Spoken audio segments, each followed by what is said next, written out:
अगं सुनबाई, इथे नाश्ता कमी पडला आहे. जरा अजून प्लेट नाश्ता घेऊन ये.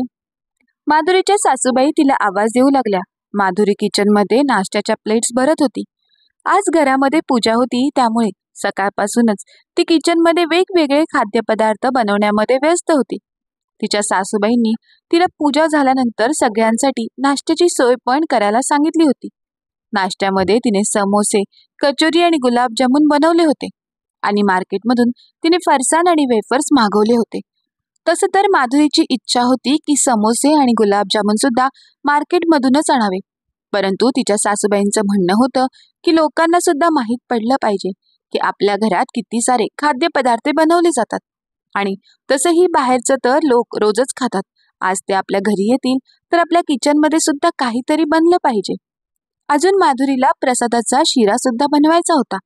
तिच्या सासूबाईंनी तसं तर सांगितलं होतं की सकाळी तुझी नणंद सुद्धा लवकर उठून तुझी मदत करेल, परंतु तिची नणंद स्वतः झोपून उशिरा उठली आणि अंघोळ करून पूजेमध्ये जाऊन बसली. त्यामुळे सगळं काम एकट्या माधुरीलाच करावं लागत होतं. माधुरी इकडे तिकडे पळून पळून आता खूप थकली होती आणि तिची नणंद सोप्यावर मोबाईल घेऊन बसली होती. आणि माधुरीच्या सासूबाई आपल्या मुलीची प्रशंसा करत होत्या की माझी मुलगी लवकर उठली आहे आणि सकाळपासून ती सगळी कामं करत आहे, त्यामुळे ती खूप थकली आहे. सासूबाईंचे हे बोलणे ऐकताच माधुरी जागी स्तब्ध झाली आणि विचार करू लागली की सकाळपासून तिच्या नंदेने एक ग्लास पाणी सुद्धा स्वतःच्या हाताने घेऊन पिलं नाही आहे आणि तिची सासू हे सगळं काय बोलत आहे. तेवढ्यातच तिची नणंद स्नेहा म्हणाली, वहिनी, खूप गरमी होत आहे, एक ग्लास बर्फ टाकून ज्यूस घेऊन या. एवढं बोलून ती परत फोनमध्ये मग्न झाली. माधुरीला हे ऐकून खूप राग आला. ती म्हणाली, ताई, मी सगळ्या पाहुण्यांना नाश्ता देत आहे, तुम्ही स्वतः जाऊन ज्यूस घ्या ना. तेव्हा तिची नणंद म्हणाली, वहिनी, तुम्ही आता किचनमध्ये जालच ना, तेव्हा येताना माझ्यासाठी एक ग्लास ज्यूस आणा. एवढं बोलून ती परत फोनमध्ये मग्न झाली. माधुरीचं तर मन करत होतं की तिला ज्यूस घेऊन नाही यावं, परंतु ती किचनमध्ये गेली तर एक ग्लास ज्यूस घेऊनच आली. तेव्हा तिने ऐकलं की एक महिला तिची प्रशंसा करत होती. वा ताई, खूप नशीबवान आहात तुम्ही, तुम्हाला एवढी चांगली सुनबाई मिळाली. कधीपासून मी पाहत आहे किती धावपळ करून सगळ्या पाहुण्यांना ती नाश्ता देत आहे आणि प्रसाद खाऊन तर खूपच आनंद मिळाला. किती छान प्रसाद बनवला होता तुमच्या सुनबाईनी. तेव्हा माधुरीच्या सासूबाई तोंड वाकडं करत म्हणाल्या, अरे सुनबाईला कुठे काय येतं, हे सगळं माझ्या मुलीने बनवलं आहे. माधुरी हैराण झाली, कारण की नेहमीच तिच्या सासूबाई खोटं बोलून आपल्या मुलीला गुणी दाखवण्याचा प्रयत्न करायच्या. तिने ठरवलं असतं तर ती आत्ताच सगळ्यासमोर सांगू शकत होती की प्रसादाचा शिरा नंदेने नाही तर मी बनवला आहे, परंतु तरीही ती गप्प राहिली, कारण एवढ्या सगळ्या लोकांसमोर तिला तमाशा करायचा नव्हता. तिच्या सासूबाई नेहमीच अशा करायच्या. जेव्हाही ती काहीतरी चांगलं बनवायची किंवा कोणी घरातील सजावटवरून तिची प्रशंसा करायचं, तेव्हा पटकन सासूबाई आपल्या मुलीचं नाव घेत असायच्या. हे सगळं माझ्या मुलीने स्नेहाने केलं आहे. असंच हळूहळू सगळ्या नातेवाईकांमध्ये ही गोष्ट पसरली की स्नेहा खूप चांगलं जेवण बनवते आणि घर सुद्धा खूप चांगल्या प्रकारे सांभाळते. त्यामुळे हळूहळू तिच्या लग्नासाठी स्थळ येऊ लागली. जेव्हा पहिल्यांदा तिला बघण्यासाठी मुलाकडील लोक घरी येणार होते, तेव्हा माधुरीच्या सासूबाईंनी तिला सांगितलं होतं की सकाळी लवकर उठून किचनमध्ये जाऊन खूप सारे पदार्थ बनव, कारण की त्यांना माहित होतं की त्यांची सुनबाई खरंच खूप स्वादिष्ट जेवण बनवते. जेव्हा मुलाकडील लोक घरी आले तेव्हा त्या सगळ्यांसमोर तिच्या नंदेने सगळं आणून ठेवलं आणि सासूबाई नंदेची प्रशंसा करत म्हणू लागल्या की हे सगळं माझ्या मुलीने बनवलं आहे. माधुरी आज सुद्धा काहीच बोलली नाही. ती विचार करू लागली की चला पाहूया की सासूबाईंच्या खोटं बोलण्याचा काय परिणाम होतो. बघता बघता दोन्ही परिवारांकडून पसंती झाली आणि साखरपुडा झाल्यानंतर 1 महिन्यातच लग्नाचा मुहूर्त निघाला. घाईघाईत सगळी तयारी झाली आणि धूमधाम मध्ये लग्न संपन्न झाले.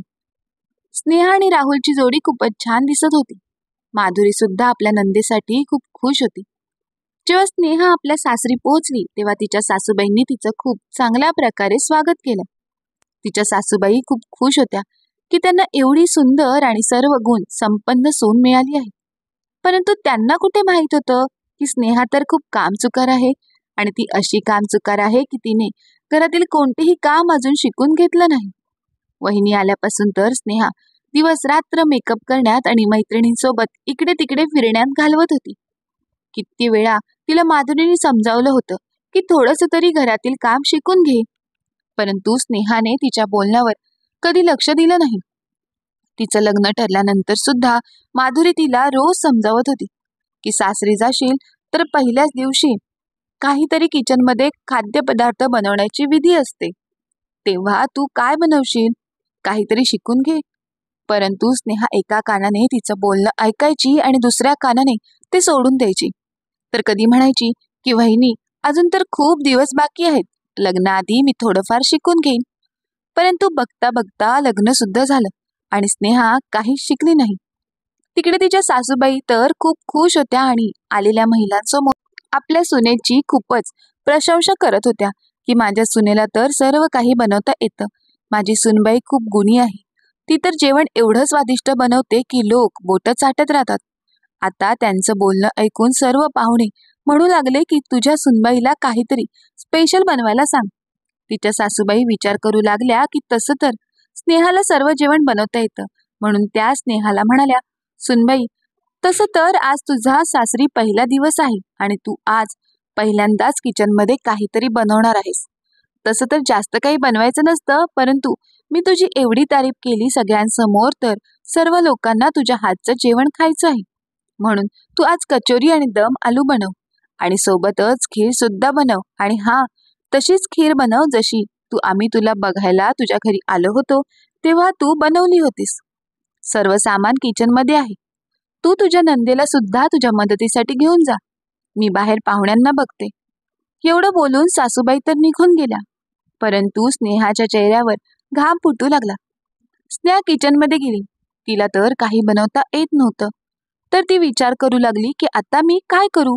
तेव्हा तिची नणंद म्हणाली, वहिनी, मी बटाटे उकडायला ठेवू का. तेव्हा ती चुपचाप हो असं म्हणाली, कारण याच्या पुढे तिला काही समजत नव्हतं. तितक्यात तिची नणंद म्हणाली, वहिनी, तिथे फ्रीजमध्ये दूध आहे, तुम्ही दूध गरम करायला ठेवा. स्नेहाने दूध फ्रीजमधून काढलं आणि गरम करण्यासाठी ठेवलं. मग तिला आठवलं की खीर बनवण्यासाठी तांदूळ सुद्धा धुवून टाकतात, म्हणून तिने तांदूळ धुवून एका बाजूला ठेवून दिले. त्यानंतर ती विचार करू लागली की आता पुढे मी काय करू. तेव्हा तिची नणंद म्हणाली, हे ग वहिनी, कचोरीसाठी पीठ मळा.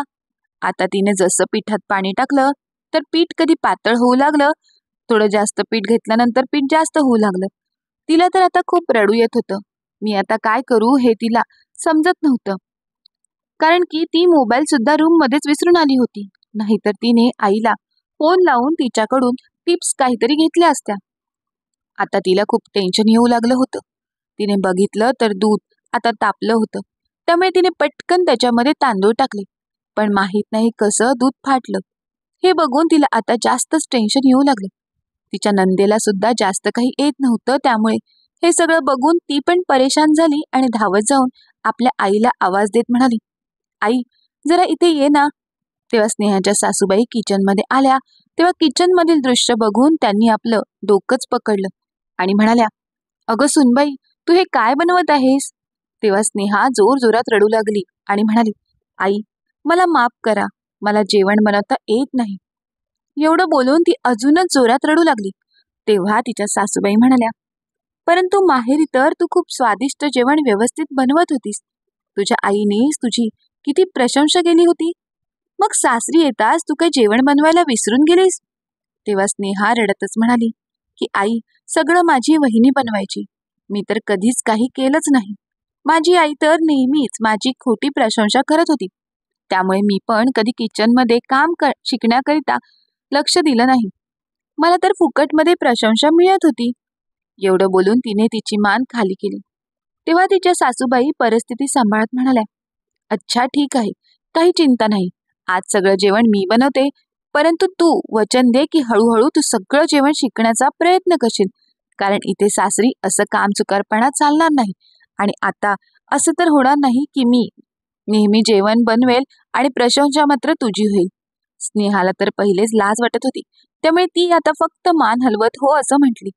त्यानंतर सासूबाईंनी आपल्या साडीचा पदर कमरेवरती खोचला आणि पटापट स्नेहाला आदेश देऊ लागल्या की कसं काय करायचं आहे ते. आणि स्नेहा सुद्धा पटापट काम करू लागली. थोड्या वेळानंतर गरम गरम कचोऱ्या तळण्याचा वास पूर्ण घरात पसरू लागला. सर्व लोक खूप खुश झाले की नवीन सुनबाई एवढं चांगलं जेवण बनवते. सर्व लोक खुश होऊन तिला शगुन देत होते. परंतु स्नेहाला खूप वाईट वाटत होते की सर्व काम तर तिच्या सासूबाईंनी केलं होतं. आता तिने मनातल्या मनात पक्क केलं होतं की ती आता हा काम चुकारपणा सोडेल आणि आपल्या सासूकडून सगळं शिकून घेईल. आज तिला खूप खंत वाटत होती की जर तिने आपल्या वहिनीकडून सगळं शिकून घेतलं असतं तर आज तिला सासरी एवढं लाजिरवाणं व्हावं लागलं नसतं. परंतु ही तर देवाचीच कृपा होती की तिला चांगल्या सासूबाई मिळाल्या होत्या, म्हणूनच त्याने तिला जास्त टोमणे मारले नाहीत. नाहीतर माहित नाही तिच्यासोबत काय झालं असतं. तर मित्र आणि मैत्रिणींनो, तुम्हाला आजची कथा कशी वाटली ते आम्हाला कमेंट बॉक्समध्ये नक्की कळवा. कथा आवडली असेल तर कथेला लाईक करा, शेअर करा. धन्यवाद.